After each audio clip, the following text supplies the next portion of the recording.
This is a WKYT podcast.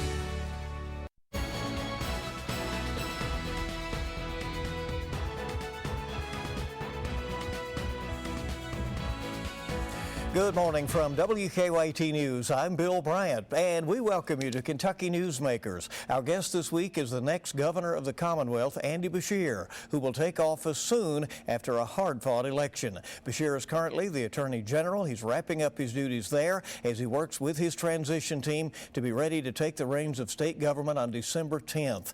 His victory was razor-thin and was confirmed only after a recanvass. Governor-elect Beshear, who is a Democrat, is facing a Republican supermajority in both houses of the legislature. But Beshear has accepted an invitation to attend a House Republican retreat and has insisted since his election that everybody can be on what he calls Team Kentucky.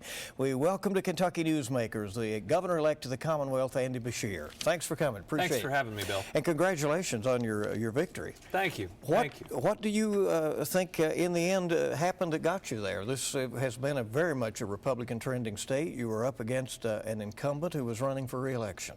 Well, I believe that I'm coming in as the next governor of the Commonwealth because I focused on those challenges that were before every single family, those anxieties that keep our parents up at night, trying to figure out if there is a way to increase wages, whether we're providing the type of future that we need for our kids, whether we're going to be able to afford that next doctor's visit. Those are the anxieties that people have to deal with before they can ever get to any of these national issues. And I think people are desperate for a governor that cares about them every single day more than any of the 24-hour news cycle that we see coming out of Washington, D.C. I think I'm coming in as the next governor of the Commonwealth of Kentucky because our family saw that I cared about them, and I'm ready to go to work for them. Your opponent attempted to nationalize the election. As you know, President Trump was here on election eve. You didn't take the bait when you were asked time and again to comment about President Trump or about national issues. Were you determined to keep it on issues that are here in Kentucky? I was determined to run based on issues that I was going to work on as governor. And I think that when you are running for something as important as serving as people's governor, that you have a duty to talk about the areas that you can truly help those families. For us here in Kentucky, public education, pensions, health care, and jobs are the true challenges that are in front of us, and they don't have national implications here in Kentucky. So we continue to focus on those anxieties of our families after they've put their kids to bed and they're sitting at their kitchen table at night. I've been there. I'm still there. And by making sure that we were truly talking to people about where they were in their lives and what was in front of them, I think that it not only propelled us to victory, but it has us in a good place to govern. Because when you look at all of those issues, there is common ground. Those challenges themselves aren't partisan, and I hope that we are in a place where everybody is willing to look forward to the common good. I'm very hopeful where we are right now. The election was hard fought and hard run. What will you most remember about campaign 2019, besides being tired for weeks on end? Well, what I'll remember is people talk about it being a close margin, like it's a bad thing. It makes you grateful. It makes you grateful for every single thing that people did, every door that someone knocked. And we had over 3,000 volunteers that helped out at different times, every phone call someone made, every conversation someone may have had with a family member that was not sure about how they were going to vote. This isn't just my victory, it's the people of Kentucky's victory, because everything that everybody did matters. And I want to run an administration where everyone is heard and everyone matters. You held the event acknowledging that the recanvass had confirmed the results of the election at the Kentucky Education Association. How important were teachers and educators to your victory? Oh, teachers and educators were critical to this victory, and this is their victory as much as it is my victory. One area of common ground that we should all agree on is that public education should never be partisan, that we should be supporting public education and that we should be supporting our educators. We should be making sure that every child across Kentucky gets a world-class education. And I think teachers rose up in this election and they said, we are not going to be mistreated. and that what we do is far too important. The future of the Commonwealth kids are far too important. And every event I was at, looking out and seeing that sea of red shirts, that red for public education, I knew I was never in this thing alone. Our teachers were always right there with me, marching with me. We'd fought together for several years, and they are going to enter a phase where they are never locked out of their capital again. They are always welcomed in. When it comes to educational funding, it's going to be tough. You have promised teachers raises. Yes. As you know, the school safety bill has not yet been funded. It's a law that has not been funded. And you have said that you will continue to contribute to the pension fund at the highest level that's required to keep those whole. How do you do that in a state where the revenue is tight already? Well, we do it by recognizing that a budget just isn't a series of numbers, it's a values document. That there is not enough money for everything we want to do, so what is most important to us? Public education is going to come first in my budgeting process. We are going to make sure that we are not shortchanging our children in our schools today, even for other needs that are important and critical. It's that our kids and our schools must come first. That $2,000 across-the-board raise for our teachers will be in my first draft budget, the budget that we provide to the legislators. I'm going to fight for that raise because right now we have a teacher shortage that impacts our children. It's not just that our teachers are underpaid, which they are. It's the fact that we have year-round subs in critical areas that you later build on. Think about algebra and how it leads to other math subjects. Think about those core English classes that we've got to make sure that we have continuity for our students. We've got to end this shortage to make sure we're getting the very best for our students. And we've also got to make sure we have great teachers coming in the future to teach our children. You have said that you want to get more revenue from expanded gaming, and that was a big part of your campaign. And yet, Republican lawmakers and leadership over there are already saying that won't happen, that it's dead on arrival. Do you convince them to go along, or do you propose something that they potentially can get behind? Well, there was a lot of rhetoric during the campaign, and I think that right now everybody is taking a breath and truly trying to get this right, to get the tone of how we move forward right. I believe in Kentucky that we still agree on more than what divides us, and I believe that everyone is looking at this as a true opportunity to move forward where we agree and then to civilly disagree when we disagree. On gaming, we're still having initial meetings. I'm going to continue to push for full casino gaming, and yes, there are people who disagree with me on that, and I can respect and civilly disagree with them on that. I think that sports gaming is certainly further along. That's something I would like to see happen in this session. But we desperately need new revenue, and this is revenue that simply leaves our state going to other states every single year. I believe that capturing it is something that we must do, and I'm going to continue to push for it. Higher education has been cut since the days, the early days of your father's administration, when he had to rebalance the budget time and again after the 2008 recession. But Kentucky is one of a handful of states that has not restored that funding at this point. Public universities still having to shift those costs in terms of higher tuition. We've kept cutting. Do you see being able to address that going forward? Well, we must prioritize higher education. For far too long, people think that there is a conflict between higher education and our trade schools, our skilled trades. I believe that we don't have enough of our Kentucky kids going into either. That we need to make sure that we even get down into middle schools and show people that there are multiple paths. We need more people in our skilled trades. We also need more people in Kentucky that have a 4-year college degree because it lines up pretty closely with per capita income where we must do better. We have got to stop cutting higher education. I'm going to do everything I can to end that trend, to make sure we're not of just a handful of states that's continued to cut higher ed even after the recession is over, and we've got to make sure it's affordable.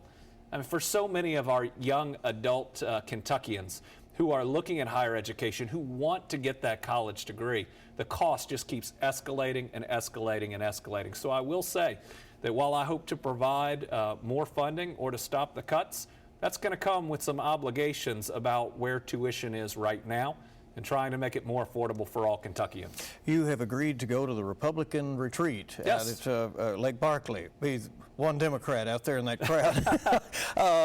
And you've talked a lot about civility. How do you make that more than just a kind word? Well, I believe that the governor has the bully pulpit. It is an opportunity to truly lead by example.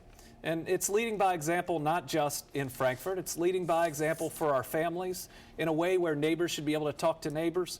And I'm always thinking about this because my kids are watching what I do, and I want to make sure I set the right example for them. It's about understanding that conflict, it happens in government. Our government is set up, whether it's the different branches of government or the different parties, to have some conflict, but it is how we address that conflict, how we talk to one another in times even of intense conflict that can set a tone for our state where I believe that we can do so much more. In the past, I believe that the arguments have gotten so intense on one issue that after they're done, we can't move forward on the other issues that we agree on. And so I believe it is setting a new tone where we are adults, where we lead by an example of where we can agree, we move forward, and hopefully we do it quickly. And where we disagree, we can talk about it in a different way. Do you think personal relationships with lawmakers on both sides of the aisle is something that will be important to you? Yes. You have said you're going to live at the governor's mansion full time, so Yes. you'll be there. Will they be invited to come and talk with you? Absolutely. And we've started some high-level meetings with leadership, and we've mainly focused on building personal relationships. Everybody who comes to Frankfort, I don't think, wakes up every morning as a Democrat or a Republican. They wake up as a mom or a dad, as members of a community. They have a lot of interests, and we may have different interests in common that have nothing to do with government. It's an idea of getting back to being people first, of living up to the values that we all espouse. They may be the values that we learn on and practice on Sunday that we need to practice the rest of the week. And I think everybody sees that right now, after what we've lived through, we have a true opportunity to get it right here in Kentucky. That none of us want to see nastiness. None of us want to see what we see playing out across the rest of the country. We're just at a moment in time where we have a chance to get it right here in Kentucky. And I can tell you that there are real efforts being made by leadership in both parties, and I'm hopeful that we can get this right and we can be a model for our families here in Kentucky and maybe the rest of the country about how we can get along. We're with the Governor-elect of the Commonwealth of Kentucky, Andy Beshear, and we're coming back. We'll talk to him about putting his administration together and then a little bit about wrapping up in the Attorney General's office. We'll be right back on Kentucky Newsmakers. We welcome you back to Kentucky Newsmakers here on WKYT, and we are visiting with the Governor-elect of the Commonwealth of Kentucky, Andy Beshear. We're learning about what he has planned as he begins his administration on December 10th, which will be a big day. I know you're planning for the Inauguration Day as well. What will that look like right now as far as you have it planned out? Well, the inauguration is going to not only be exciting but also inviting. It's going to be based on the theme of Team Kentucky.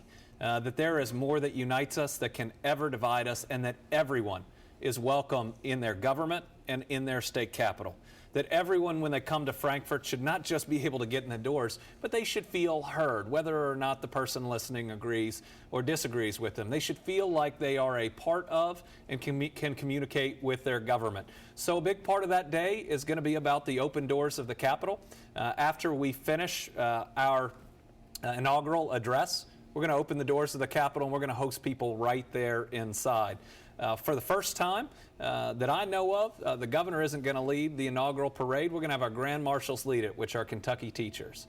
And that is not only an invitation to them to come back to their government and to help us lead, but I hope it's also symbolic in the sense that everyone is welcome. No one will ever be locked out again, and that this Commonwealth is truly all of ours, and that I work for everyone. Mr. Governor-elect, what kinds of folks are you looking for as you put your administration together? Your cabinet, the commissioners, the people that you will appoint, and there are hundreds of those. There are, and we are working diligently on that. What's important to me is to get it right. That speed is great, but getting the right people with the right motivations who truly want to help this Commonwealth. I'm excited about some of the possibilities that are out there, but what I need is a mix of experience, making sure that we can get things done, but also of new energy. I want to create a cabinet that reflects Kentucky and its diversity. And I want to create a cabinet where people are willing to share different views. One of the most important things when you're Attorney General or you're Governor is that you have people that are willing to tell you no, that are willing to tell you that they think that a different idea would be better. And so I want a team of leaders, not followers. We need leaders in each and every one of those spots, because if we tell them the mission, we tell them how we're going to score points, I believe people will go out there and do really great work. I guess I'm just going to ask this. Is it likely that Rocky Adkins will end up in your administration? Well, Rocky and I have a wonderful relationship. He is a great human being. He is a wonderful leader. I look forward in some capacity with working with him into the future. You promised along the way to appoint, and you said day one, a new Kentucky Board of Education. Yes. And with an eye toward replacing the current Education Commissioner, Wayne Lewis. He says that he isn't going to go. He's going to, have to be forced out if he is to leave that office. You're ready to climb that hill? Well, I believe that we need a Board of Education that is focused more on our children than for-profit charter school companies. I believe this election was and focused significantly on public education, and that a governor should have a commissioner of education and a board of education that shares his values and approach to it. A governor absolutely has the power to reorganize the Board of Education. I know because I litigated that case. Well, and you didn't want the governor to have that That's power. right. But the court upheld it, and then you said, well, someday you might be in a position to take advantage of that ruling. The Supreme Court has now defined what the authority of the governor is. I'm not going to abuse that power. I'm going to make sure that on times that we determine a reorganization is necessary, that it's truly necessary for the benefit of all of our families. And to Mr. Lewis, all I'd say is that a governor deserves a commissioner that they are on the same wavelength, that they share the same values. There are other opportunities for him around the country, and this doesn't have to be a difficult situation. You also talked in the campaign about trying to bring the entire state along when it comes to economic development. Primarily, yes. A lot of the new jobs the last few years have been in our urban areas.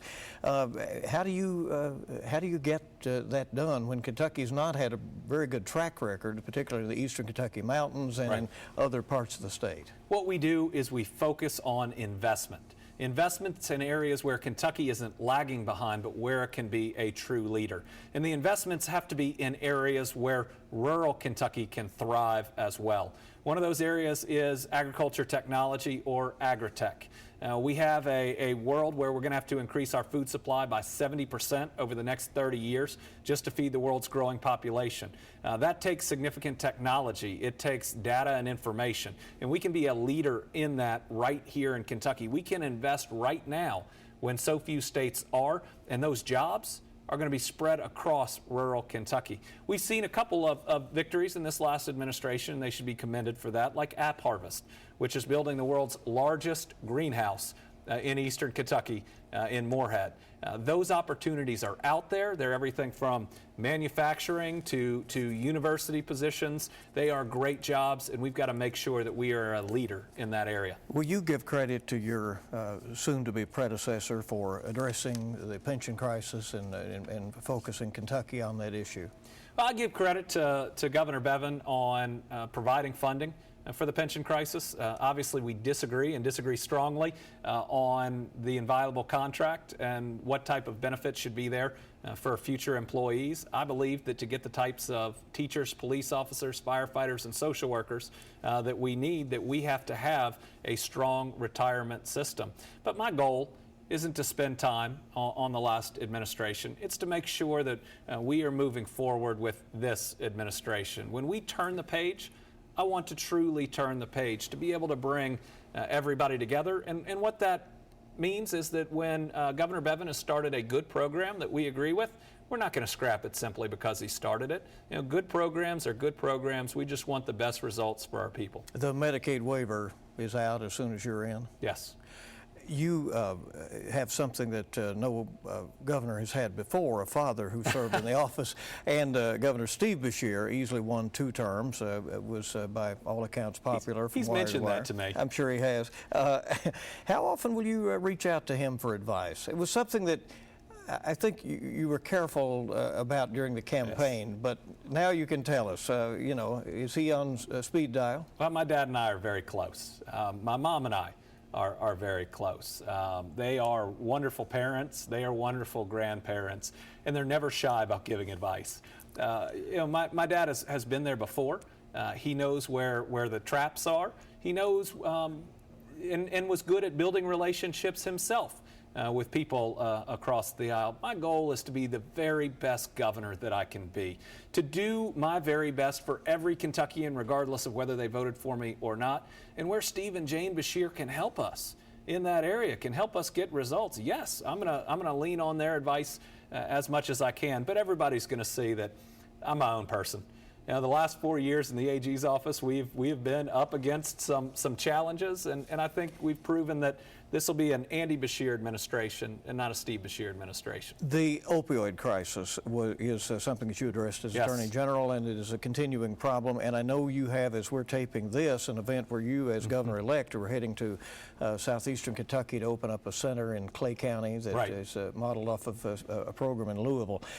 How much focus does Kentucky need to keep on that issue? This is the challenge of our lifetime.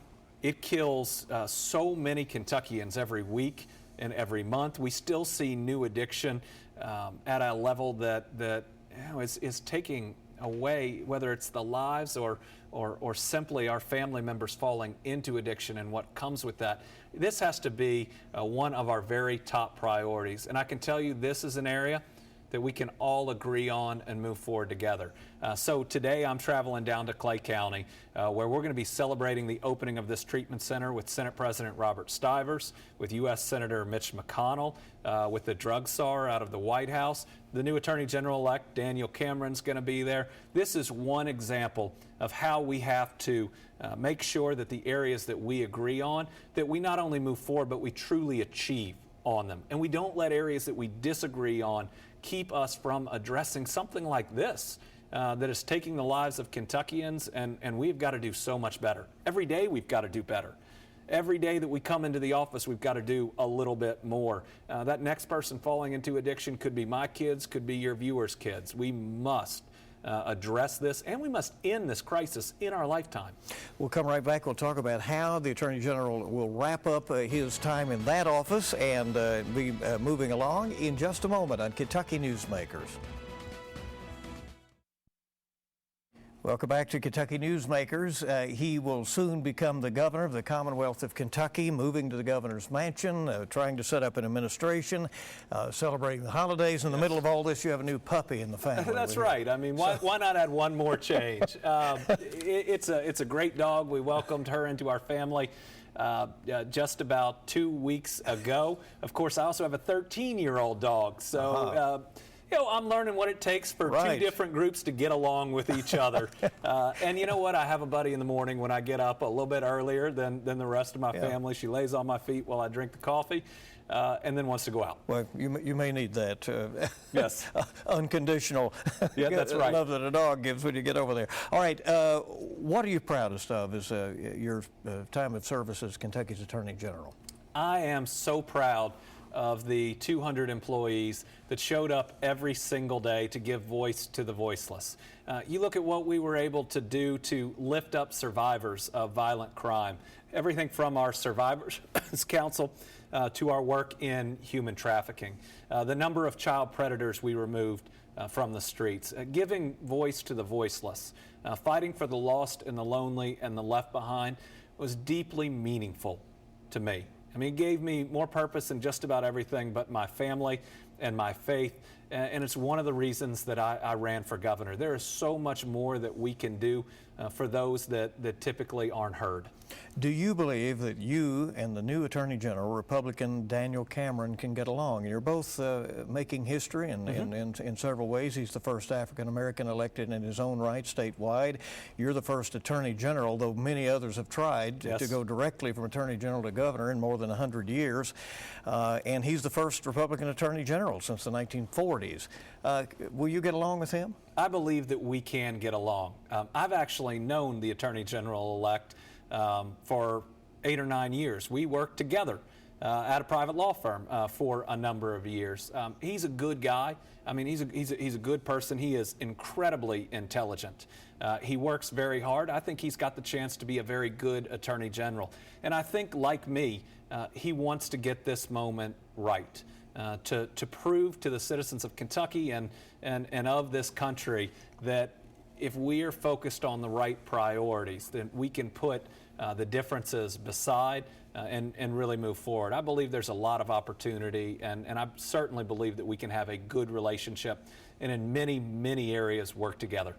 Well, you need to be prepared for, who knows how many hundreds of bills that will come out. One that's up for consideration, year-round daylight savings time. Have you given thought to that? We haven't had our briefing on that one yet. I remember some of the quotes that Wendell Ford would give. And he didn't like it. I agree. Because he said the kids would be standing in the dark waiting for a bus. That's right. That's right. So what we're doing is we're having briefings as they come in. We're starting to meet with individual lawmakers that are pushing certain bills. We want to hear from their perspective, and we want to be respectful and collaborative of the process. Governor-elect Beshear, thanks for coming. We appreciate it. Just tell us you'll come back and I'll keep us be updated. back. We appreciate it. All right. Thank you for joining us for this edition of Kentucky Newsmakers. We hope you make it a good week ahead.